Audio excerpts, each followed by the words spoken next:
Coucou Amélia, bah écoute, tu sais quoi, bonne nouvelle, c'est parti pour un nouvel épisode. En tout cas, merci pour ce joli message. Et, euh, et moi aussi, bah, à chaque fois je vous le répète, hein, mais j'adore ce moment, et encore plus là. Hier, c'était moyen. Attendez, j'ai des remontées de donuts. Hier, c'était moyen. J'ai été trop distraite à droite à gauche, je suis très bien dans mon lit pour répondre à vos questions. C'est parti. Alors Nadia, t'as raison à 80% dans ce que tu dis. C'est vrai que mon mal-être, généralement, mes up and down, bah, vous le savez, hein, je m'en suis jamais cachée, viennent de ma relation avec Julien. Donc tout dépend de la manière dont ça va entre nous deux. Euh, Pas à 100% maintenant, mais en tout cas, c'est quand même toujours un peu le cas. C'était mon gros problème d'il y a quelques mois. Effectivement, je me sens pas assez soutenue par mon mari. Euh, on a des problèmes quand même de communication, on a des problèmes de... Voilà, pour moi, il me donne peut-être pas assez d'affection. Bon, ça n'a rien à voir avec les lives parce que c'est comme ça depuis des mois et des mois, ça fait qu'un mois qu'il fait des lives. J'avoue que les lives n'ont pas arrangé les choses, en revanche. C'est vrai on est tout le temps séparés. Là, par contre, c'est pas vraiment vrai. Donc je disais, non, on n'est pas tout le temps séparés. Parce que, voilà, il y a des couples qui se voient, même beaucoup moins, qui partent au travail à 7h du mat, qui rentrent hyper tard le soir, qui sont fatigués, qui se coupent. Enfin, on passe quand même des moments en famille assez régulièrement. Quotidiennement même, je dirais. Mais c'est vrai que je me sens des fois un peu seule. Ouais. C'est pas forcément que par son absence, parce que ça me dérangerait pas. Là, les lives en soi, par exemple, là, il est en live, ça me dérangerait pas qu'il fasse des lives, même le soir et tout, parce que j'ai plein de trucs à faire, et puis même, je veux pas perdre mon habitude de papoter avec vous, par exemple. Je m'occupe, moi, le soir, hein. Vous savez, là, il est 23h19, j'ai seulement le temps de me poser mon cul sur ce lit et vous parler. Mais c'est vrai que les moments où on est ensemble, ça me ferait peut-être du bien de recevoir plus d'affection, plus d'attention. Et ça, c'est vrai que c'est un problème que j'ai depuis plusieurs mois avec mon mari, hein, depuis même clairement pas bien avant ça. Et on travaille dessus. Hein. Voilà, on travaille dessus. Il y a des moments où il y a du relâchement, je ne vais pas vous mentir. Il y a des moments où il y a des efforts. Je vous avoue vraiment, en toute sincérité, en toute transparence, que par rapport à comment j'étais mentalement, moralement, il y a 6 mois, il y a même un an, je dirais, je me sentais bien plus seule que maintenant. Parce qu'il y a quand même des moments où je trouve qu'il fait des efforts, aussi dans la communication, où je trouve que il vient plus vers moi. Donc je me sens quand même moins seule qu'avant, surtout que j'ai fait un travail sur moi-même, donc j'essaie d'être moins dépendante de lui par rapport à l'amour qui me porte et l'affection et l'attention. Mais il y a encore du boulot. Mais en tout cas, je vois quand même une évolution depuis. Et c'est d'ailleurs pour ça qu'on a tout fait pour essayer de sauver notre couple. Mais c'est vrai que ça pourrait évoluer encore plus. Voilà. Bon, alors là, on aborde un autre sujet. C'était une femme hier qui me disait qu'elle galérait à retrouver l'amour, qu'elle avait des enfants et que voilà. Et là, Goldo42, je pense que t'es un mec, vu ta photo là, hein. Je suis tellement pas d'accord avec toi. Une femme avec des enfants ne retrouve jamais de mec, c'est complètement logique, mais pourquoi? Dis-moi juste pourquoi en fait. Parce que j'ai plein de femmes autour de moi qui ont des enfants et qui ont retrouvé l'amour. Et c'est avec ce genre de commentaires que bah, elles risquent de ne plus y croire. Pourquoi un mec, il a des gosses, il pourrait refaire sa vie comme ça, une femme non? Pas du tout. Pas du tout. Alors c'est peut-être plus dur effectivement. Peut-être que la femme, elle est plus sélective, qu'elle respecte plus les enfants et la personne avec qui elle veut être plus tard. Ou peut-être qu'une femme, bah, ça a besoin de plus de recul sur la situation. Je sais pas, mais je suis vraiment pas d'accord pour le coup. C'est pas complètement logique, non, qu'une femme ne retrouve pas l'amour. Et heureusement d'ailleurs. Heureusement. Parce que le nombre de femmes qui se retrouvent seules sans forcément le vouloir, ou alors parce qu'elles étaient avec un gros connard, ou alors parce que pour X raisons, euh, encore heureux qu'elles peuvent retrouver l'amour. C'est-à-dire quoi? Ça y est, elles ont eu des enfants, donc elles ont plus le droit d'être aimées.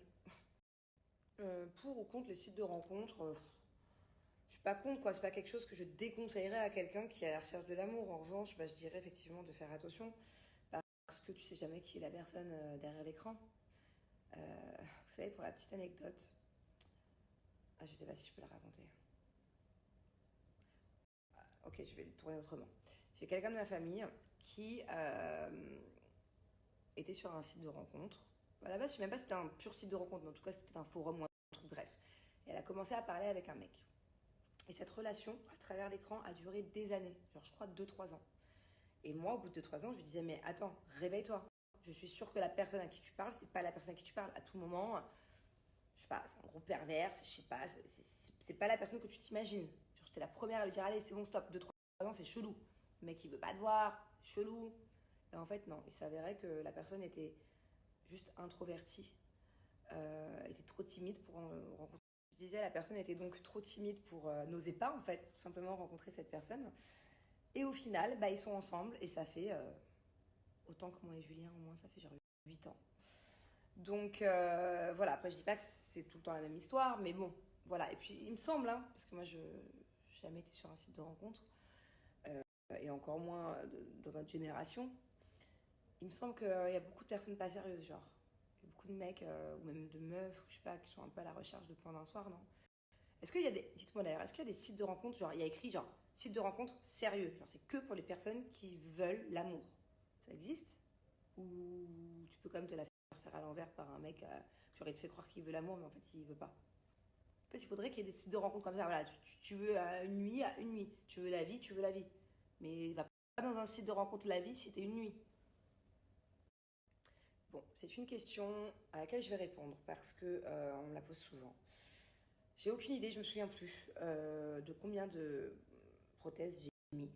Mais je sais que c'est gros et à la base je m'attendais pas et je voulais pas à ce que ce soit aussi gros. Bon, maintenant c'est pas grave, je me suis habituée, je m'en fous, rien à foutre, certainement pas m'en faire opérer.